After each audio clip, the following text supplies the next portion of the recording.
All right, welcome back. Early Saturday morning, we're right back at it. Got a Connex3300HPZX. It's a ZX model. And a gentleman complained he's running this in a Peterbilt truck. You know, hauling dump trailers. As you can see, she's been through a few sand pits and probably a couple cigarettes, but we're going to clean all that up for him. Anyway, his complaint was that when he first got in the truck and fired up the truck, that the radio, he couldn't talk or hear anybody until the inside of the truck got warm. Turn the defrost on, crank the defrost on high heat, and next thing you know, the radio will come on. So, common issue, as a lot of you know, you've seen it, you've heard it a million times. What usually causes that, and I say usually because it could be, there could be other things involved too, but on this particular radio, you can see right there, that fractured solder joint. She's fractured all the way around, okay? Not a cold solder joint, okay? It's a fractured solder joint. Cold solder joint is when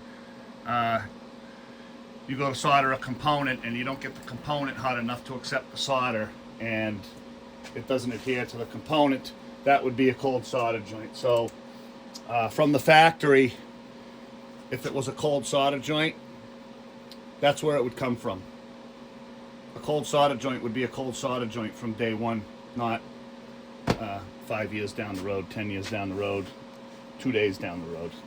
Doesn't matter. So 99% of the time, fractured solder joint. Okay, I just want to show you how that works. So what I'm going to do, we'll turn up the volume here. Okay, try not to blast us out. Excuse me.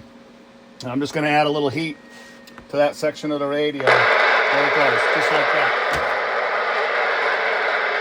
Barely took just a tiny little bit of heat to get that joint to make contact, okay? So it's basically swelling the metal, it swells up a little bit and makes contact. So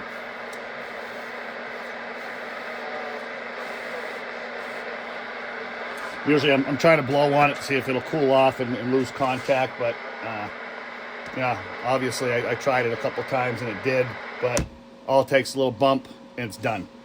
So we're going to clean that up. We've got multiple other solder joints on the board that really need to be touched up, and I'll just show you. That keeps coming in and out, so just a slight touch on that component will bring it in.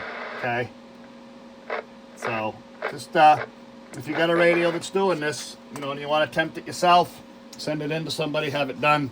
If you want to attempt it yourself, you just need to be able to identify that fractured solder joint and resolder it.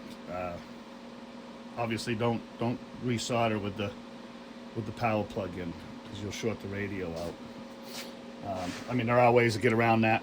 Set up if you got a bench. I could solder that with it plugged in the way I've got things set up, but just don't go in there and throw your soldering iron in there while the radio's on, because you'll friolate it. Anyway, she's a little dirty, like I said. The only other thing we found was D83 is clipped. That's one of the limiters. I could solder that up real quick right now and show you what D83 looks like on the scope and everything, but I know you guys have seen it a million times. It's definitely going to be flatlined and putting out all kinds of fake watts. So I'm not going to go over that right now because we've done it a number of times. Just wanted to show that in particular, just for people that may be having the problem. Why does my radio not work when it's cold and I turn the heat on, or it gets in the sun and all of a sudden it works, or I go over a bump and it stops working and I bang the bottom, it starts working again. This is usually what the culprit is. So anyway, we're gonna clean this thing up.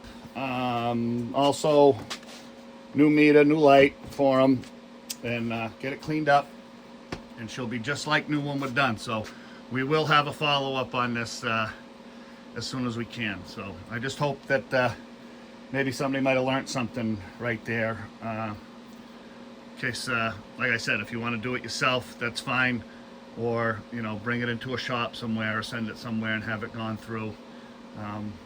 Which isn't a bad thing. It's always a good idea, especially with an older radio like this. Send them in and just have somebody go through them and clean up the solder joints and, you know, check the tune on it and everything. So anyway, we will catch you on the next one. Thanks for watching.